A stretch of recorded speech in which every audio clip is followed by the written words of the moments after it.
So here's how to send money on Remitly website. First of all, open up your browser and go to remitly.com and log in to your account. And as you can see, I'm already logged in. On the right side, you can see the send money option. You can click on the country flag and select which country you want to send money to.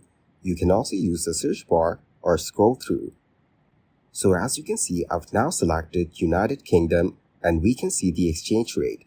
Then click on Send Money. So once you're on this page, you can set the amount you want to send in USD and it will show you the amount that they will receive in GBP.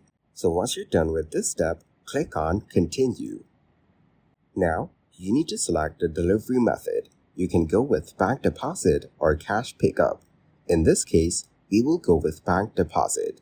Now scroll through and select the bank that you want. Now, just put in the recipient's bank details like their IBAN number. And once you're done putting it in, make sure that the number is correct. After that, just click on Continue and now you can easily send money on the Remitly website.